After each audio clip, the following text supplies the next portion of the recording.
जो मैं आपको पर्टिकुलर बता रहा हूँ आपके बैग में होना चाहिए। अगर आपके पास है तो छोटी छोटी चीजों के लिए आपको इधर उधर परेशान नहीं होना पड़ेगा। जितने भी डॉक्यूमेंट लेकर के जा रहे हैं उसका कोई भी नुकसान ना हो। जो सरकारी कागज होता है उसके ऊपर आप कोई भी फ्लूट का इस्तेमाल नहीं करेंगे, या XYZ आपको कोई और चीज जो वहाँ पे आपको दिक्कत दे रहा हो या कोई आपको परेशानी हो, जो रिक्वायरमेंट हो आप उसको आराम से उसको काट सकते हो। वहाँ पे आप भाग करके इधर उधर या हाथ से फाड़ने की कोशिश ना करें। जय हिंद बच्चों, जितने भी बच्चे इंडियन आर्मी के अंदर अभी रिटर्न क्वालिफाई करके फिजिकल देने जा रहे हैं, आप लोगों को फिजिकल में क्या क्या डॉक्यूमेंट लगेगा, वहां पे क्या क्या ओरिजिनल लेकर के जाना, फोटोकॉपी क्या लेकर के जाना है, ऑलरेडी इससे पीछे वाले वीडियो में मैंने आपको बता रखा है। लेकिन आप जब फिजिकल के लिए जा रहे हैं या डॉक्यूमेंटेशन के लिए जा रहे हैं, तो आप रिटर्न क्वालिफाई वाले स्टूडेंट अपने पास इनमें से ये सारी चीजें जो मैं आपको पर्टिकुलर बता रहा हूं आपके बैग में होना चाहिए। अगर आपके पास है तो छोटी छोटी चीजों के लिए आपको इधर उधर परेशान नहीं होना पड़ेगा। लाइन में से निकल करके आपको दुकान के पास नहीं जाना पड़ेगा, या फिर किसी कारणवश आपको भीड़ से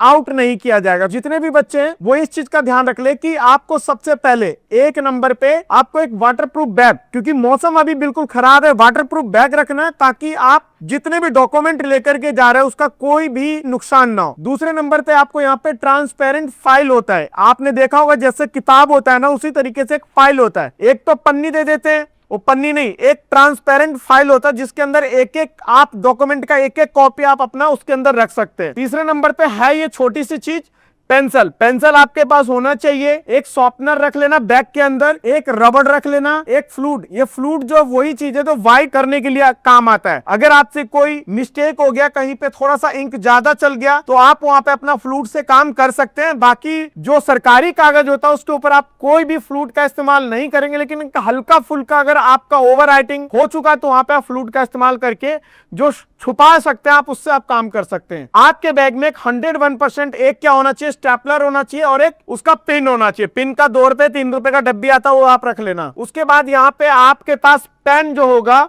वो ब्लू पेन और ब्लैक पेन आप यहाँ पे देख सकते हैं। ब्लू और ब्लैक पेन होना चाहिए ताकि आपको किसी भी तरीके से ब्लैक से अगर कोई चीज आपको हाईलाइट करना है या फिर लिखना है तो आप वहां पे आराम से लिख सकते हैं। और एक फेविस्टिक लेना है। फेविस्टिक वही होता है जिससे आप फोटो चिपका सकते हो, या फिर कोई कागज आपका फट गया तो पीछे नया एक A4 साइज का पेपर लगा करके उसके ऊपर ही आप अपने दूसरे वाले फटे को दोनों चिपका सकते हो। तो आपके पास एक फेविस्टिक होना चाहिए। एक हाईलाइटर होना चाहिए। हाईलाइटर आप समझते होंगे, अगर कोई चीज को अगर किसी को डिफाइन करना तो आप उसको बता सकते हो कि सर ये हाइलाइटर, उससे आपको कभी भी डॉक्यूमेंट को रद्द या कैंसिल नहीं माना जाता है। एक परमानेंट मार्कर 101% जो पेन जैसा होता है, एक तो मोटे निब वाला होता है, एक परमानेंट मार्कर होता है जो बिल्कुल पेन जैसा काम करता है। आपको फोटो के ऊपर साइन करने के लिए, किसी भी चीज के ऊपर साइन करने के लिए उसमें आपको सपोर्ट मिलेगा। अगला है एक मिनी सीजर, मतलब कि एक छोटी कैंची रख लेना जिससे आपको फोटो को कटिंग करना हो, कोई पेपर को कटिंग करना हो, या XYZ आपको कोई और चीज जो वहां पे आपको दिक्कत दे रहा हो या कोई आपको परेशानी हो, जो रिक्वायरमेंट हो आप उसको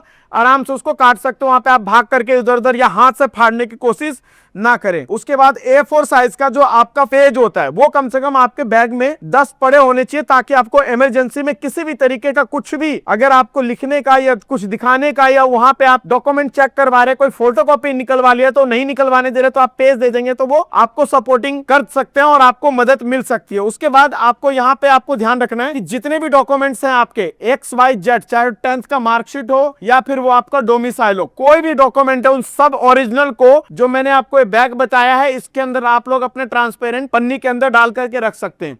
इनका आपको एक सेट तो बनाना कलर, ये कलर बना करके जब आप कलर डॉक्यूमेंट बना लेते हैं तो आप कहीं पे भी किसी को भी दिखाते हो तो कलर भी दिखा सकते हो। बोलेगा कि ओरिजिनल दिखाओ तो आप ओरिजिनल अपना पूरा पन्नी वाला जो ट्रांसपेरेंट फाइल है वो आप उनको सामने रख सकते हो, उनकी मर्जी है निकाल करके देख लेंगे। उसके बाद 2 ब्लैक एंड व्हाइट सेट बना करके ये भी हमेशा रखना, ताकि अगर आपको चलते फिजिकल में या फिर कहीं पे भी डॉक्यूमेंट चेक हो रहा तो बोलेंगे कि आप इसका फोटोकॉपी करवा के ले आओ, तुरंत निकाला और उनको दे दिया स्टेपलर करके। उसके बाद आप अपने डॉक्यूमेंट के अंदर अभी आज के डेट में जो बच्चे अपना फिजिकल और डॉक्यूमेंट मेंशन करवाने जा रहे हैं वो अपने पापा का, मम्मी का, छोटा भाई बहन है या छोटी बहन है, उसका डेट ऑफ बर्थ वाला जो डॉक्यूमेंट्स है, चाहे उसका 10th का मार्कशीट हो या कोई आईडी प्रूफ है जिसमें उसका डेट ऑफ बर्थ है, वो आप अपने पास रख लेना। और इन सब की क्या करना है, आपको फोटो भी रखना है पासपोर्ट साइज में। पासपोर्ट साइज में आप इन सब का फोटो रखना। अपना फोटो तो रखोगे क्योंकि डॉक्यूमेंट में बता दिया आपको, लेकिन इनके आईडी को भी रखना है और इनका फोटो भी रखना। अगर इनका आईडी आपके पास ओरिजिनल खो सकता है, कुछ भी हो सकता है,